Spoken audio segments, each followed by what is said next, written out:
اور اللہ ایسے ناہنجاروں کو، ایسے نافرمانوں کو زبردستی ہدایت نہیں دیتا. Go and wait. یہ ہے وہ محبت. یا ایھا الذین آمنوا ان من ازواجکم واولادکم عدوا لکم فاحذروہم. البتہ من کا سب ایسے نہیں ہوتے. حضرت خدیجہ بھی تو تھی نا، وہ تو ہر مرحلے پر معاون تھی. بیویاں ایسی بھی ہوتی ہیں، اللہ تعالیٰ عطا فرما دے جس کو فرما دے. اولاد ایسی بھی ہوتی ہے جو والدین کے لیے ایسٹ بن جائے، صدقہ جاریہ بن جائے.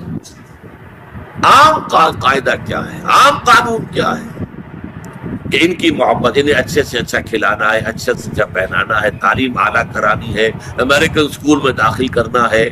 جائز ذرائع سے ممکن نہیں ہے، حرام سے کماؤ، مارے گئے، برباد ہو. حضور نے فرمایا سب سے بڑا بدبخت وہ ہے جو دوسروں کی دنیا بنانے کے لیے اپنی آنکھ پر برباد کرے. تو اولاد کی دنیا اور اپنی آنکھ پر برباد کر رہے ہیں. ان کی محبت کی وجہ سے تم نے حرام خوری کی. ان من ازواجکم واولادکم عدوا لکم فاحذروہم. یقیناً تمہاری اولاد اور تمہارے بیویوں میں سے تمہارے دشمن ہیں. بس بچ کر رہو، محفوظ رہو. Be on the guard, be on the alert. کہیں ایسا نہ غفلت ہو اور وہ محبت چپکے سے آ کر اور آپ کے دل میں براجمان ہو جائے اللہ کی محبت سے اوپر، اور آپ کو پتہ بھی نہ چلے. لیکن اس کا یہ مطلب بھی نہیں. یہ قرآن مجید کی، قرآن میں جو توازن ہے، توازن، اس کی سب سے اعلیٰ مثال یہ آیت ہے. ایک طرف بیوی اور اولاد کو دشمن قرار دیا جا رہا، دوسری طرف وَإِن تَعْفُوا وَتَصْفَحُوا وَتَغْفِرُوا فَإِنَّ اللَّهَ غَفُورٌ رَحِيمٌ. اگر تم معاف کرتے رہو، اگر چشم پوشی سے کام لو، ان کی خطائیں بخشتے رہو، تو اللہ بھی تو غفور و رحیم ہے. تین الفاظ ہم مانیں. یعنی یہ نہیں ہو جانا چاہیے کہ گھر کا معاملہ جو ہے وہ ایک جنگ کا نقشہ، جنگ کے میدان کا نقشہ پیش کر رہا ہو، ہر وقت جو ہے لان تان ڈان ڈپٹ. نہیں، اس سے تو رد عمل بھی پیدا ہو سکتا ہے، ضد پیدا ہو جاتی ہے. اکثر مذہبی گھرانوں کے ساتھ یہ حادثے پیش آتے ہیں، بے جا زبردستی، جبر. نتیجہ کیا ہوتا ہے؟ رد عمل، بغاوت. اکثر یہ آیت ان کے لیے تیر بہدف ہے اگر واقعہ اس پر غور کریں. وَكَفَّأَهَا زَكَرِيَّا، اور اسے دے دیا زکریا کی کفالت میں.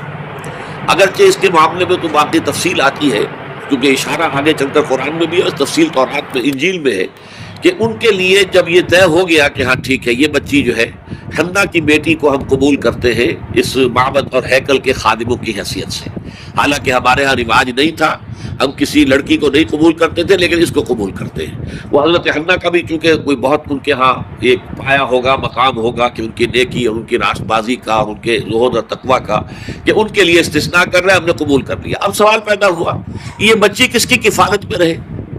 اب جتنے بھی بڑے بڑے کاہن وہاں موجود تھے، ہر ایک چاہتا تھا کہ میں اس کی کفالت کروں گا، یہ میرے زیر تربیت رہے گی. اس کے بعد انہوں نے باقاعدہ پھر جو ہے قرآن اندازی کی. قرآن اندازی میں پھر حضرت یہ زکریا کا نام نکل آیا. اور حضرت زکریا جو ہے ان کے سگے خالو بھی تھے، حنا کی بہن ان کے گھر میں تھی. تو حضرت زکریا کو اللہ تعالیٰ نے، اللہ فرما رہے ہم نے اسے کفالت میں دے دیا زکریا کے. یعنی وہ تفصیل یہاں بیان نہیں کی گئی کہ کس طریقے سے ہوا ہے، وہ چونکہ قرآن اندازی کے ذریعے سے ہوا ہے. قرآن کے فیصلہ اللہ تعالیٰ کرتا ہے جس کے نام پر قرآن نکلا. کفلھا زکریا، یہ کہ اس لمبی داستان کو مختصر کرتے ہوئے بات ہو رہی ہے. اب گویا کہ حضرت مریم بڑی ہو گئی ہے، سمجھدار ہو گئی ہے، ان میں شعور پیدا ہو چکا ہے، جوان ہے. کلما دخل علیہا زکریا المحراب، حضرت زکریا نے ان کے لیے ایک علیحدہ محراب کہتے ہیں حجرے کو. جیسے کہ بعد آپ نے دیکھا مسجد یہ جو ہے بادشاہی مسجد، اس کے باہر جہاں لائبریری بنی ہوئی، یہ سب حجرے تھے کہ کوئی درویش آئے یہاں پر رک جائیں، کوئی فقراء آئے وہ یہاں پر قیام کر لے. تو یہ سارے اس طرح کا حجرہ جو ہے وہ حضرت مریم کے لیے بھی ایک علیحدہ سے تعبیر کر دیا گیا ہیکل کے ساتھ. اور اس حجرے کے اندر جب بھی حضرت زکریا جاتے تھے، کلما دخل علیہ زکریا المحراب وجد عندہا رزقا، وہ دیکھتے تھے کہ مریم کے پاس تو بہت عمدہ عمدہ کھانے موجود ہیں اور بے موسم کے پھل موجود ہیں. اس میں رزق کی دو کی گئی ہیں وضاحتیں. ایک تو ایک رزق سے مراد ہے علم، ذہانت، فطانت، حکمت، معرفت کے موتی. یہ ہے مانوی رزق، اس کو بھی اللہ تعالیٰ نے رزق قرار دیا ہے. ایک یہ کہ واقعتاً جو مادی رزق ہوتا ہے، پھل ہے، اور پھل بھی وہ کہ جو موسم ہے ہی نہیں ان کا، وہ پھل موجود ہے وہاں پر. تو دونوں کا امکان موجود ہے، اس لیے کہ یہ ایک معجزے کی شکل میں بھی ہو سکتی ہے کہ اللہ تعالیٰ بہترین جو ہے پھل ان کو وہاں پر فراہم کرتے ہوں. اور ایک یہ بھی ہے کہ ذہانت، فطانت، علم، معرفت، اس کی چیزیں جو دیکھتے ہوں تو اس سے ان کو حیرت ہوئی. کلما دخل علیہا زکریا المحراب وجد عندہا رزقا قال یا مریم انى لك هذا. تو انہوں نے کہا بہت ہی تعجب انگیز انداز میں، اے مریم یہ چیزیں تمہیں کہاں سے ملتی ہیں؟ قالت هو من عند اللہ. حضرت مریم نے جواب دیا یہ سب اللہ کی طرف سے ہے. ان اللہ یرزق من یشاء بغیر حساب. یقیناً اللہ تعالیٰ دیتا ہے جس کو چاہتا ہے بغیر حساب. جتنی چاہے دولت دے دے، جتنی چاہے ذہانت اور فطانت دے دے، جتنی چاہے نیکی، طبیعت کی نیکی عطا فرماتے، اللہ کی دین ہے. ہنالک دعا زکریا ربہ. اب اس سے حضرت زکریا علیہ السلام، یہ بھی نبی ہے، ان کے اندر جو ایک ہوک سی پیدا ہوئی، اس لیے کہ بہت بوڑھے ہو چکے تھے. سورہ مریم میں تو آغاز ہی یہاں سے ہوتا ہے کہ جب کہ حضرت زکریا نے اپنے رب سے دعا کی تھی کہ پروردگار میں بوڑھا ہو گیا ہوں، میرا سر جو ہے سفید ہو چکا ہے، میری ہڈیاں کمزور ہو چکی ہیں، اور اللہ نے اس وقت انہیں کو اولاد نہیں دی تھی، اور مجھے اندیشہ ہے میرے بعد کوئی وارث نہیں ہوگا کہ جو اس دین کی امانت کو اس طریقے سے حفاظت اس کی کر سکے جیسے کہ کرنی چاہیے.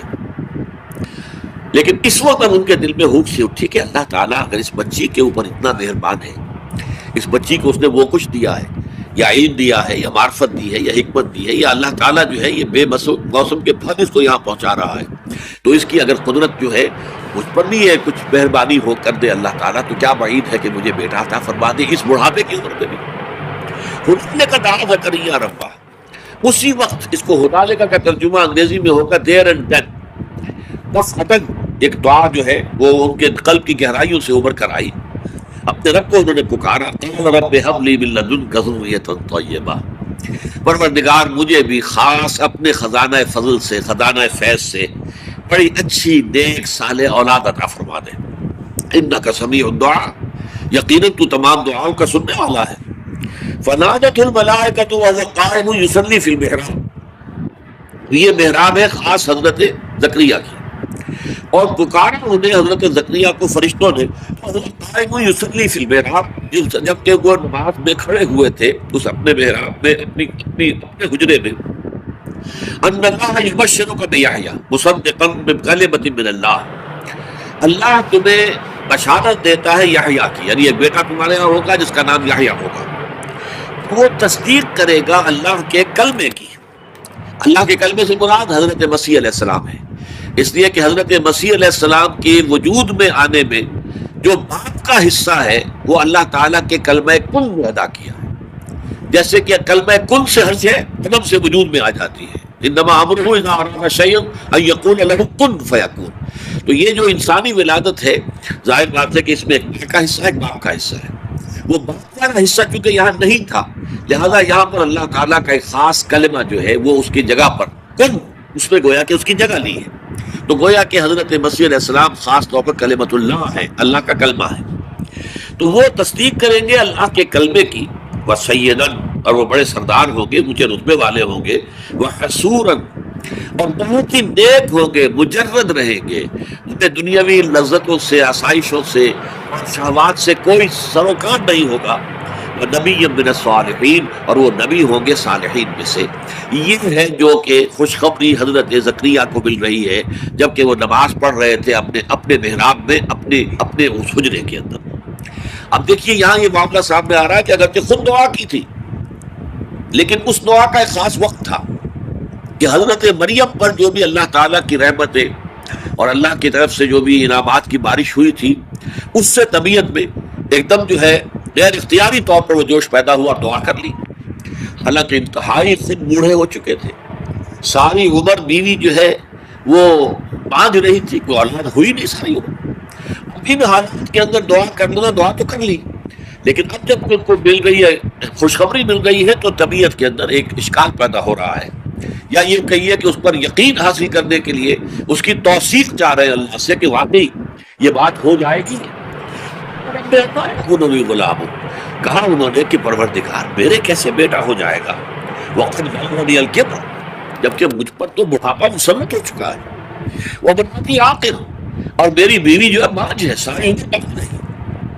قال كذلك اللہ یفعل ما یشاء، تو فرشتوں نے جواب دیا کہ اسی طرح ہوگا، اللہ تعالیٰ کرتا ہے جو چاہتا ہے، اس کو کسی وسائل کی ضرورت نہیں ہے، بلکہ اس کے لیے تو کلمہ کن کہہ دینا کافی ہے۔ قال فبأنى يكون لي غلام وقد بلغني الكبر وامرأتي عاقر، حضرت زکریا نے عرض کیا پروردگار میرے ہاں کیسے بیٹا ہو جائے گا جبکہ مجھ پر بڑھاپا مسلط ہو چکا ہے اور میری بیوی بانجھ ہے، تمام عمر بانجھ رہی ہے۔ قال كذلك الله يفعل ما يشاء، اللہ نے فرمایا یا فرشتوں نے کہا کہ اللہ تعالیٰ ایسے ہی ہوگا، اور اللہ تعالیٰ جو چاہتا ہے کرتا ہے۔ قال رب اجعل لي آیہ، انہوں نے عرض کیا پروردگار میرے لیے کوئی نشانی مقرر کر دے۔ قال آیتک الا تکلم الناس ثلاثۃ ایام الا رمزا، فرمایا کہ تمہارے لیے یہ نشانی ہے کہ تم 3 دن تک متواتر لوگوں سے گفتگو نہیں کر سکو گے مگر صرف اشاروں کے ساتھ، یعنی قوت گویائی ان کی سلب ہو گئی۔ اور اس کے بارے میں روایت میں تفصیل یہ آتی ہے تورات کے اندر کہ جب حمل ٹھہرا ہے حضرت حنا کی ہمشیرہ جو ہے، یعنی حضرت زکریا کی اہلیہ اور حضرت یحییٰ کی والدہ کو، تو اسی وقت اچانک ان کی جو وہ گویائی تھی سلب ہو گئی، گفتگو کرنا ممکن نہیں رہا، اور اس کے بعد وہ صرف جیسے کہ گونگے لوگ ہوتے ہیں اشاروں سے کچھ اپنی بات پہنچاتے ہیں، بس 3 دن تک متواتر ان کی یہ کیفیت رہی۔ وَاذْكُرْ رَبَّكَ كَثِيرًا، اور اب اللہ کا ذکر کرو زیادہ کثرت کے ساتھ، وَسَبِّحْ بِالْعَشِيِّ وَالْإِبْكَارِ، اور تسبیح کرو اپنے رب کی صبح بھی اور شام کو بھی، تسبیح و تحمید کے اندر لگے رہو، اور یہی در حقیقت نشانی ہے۔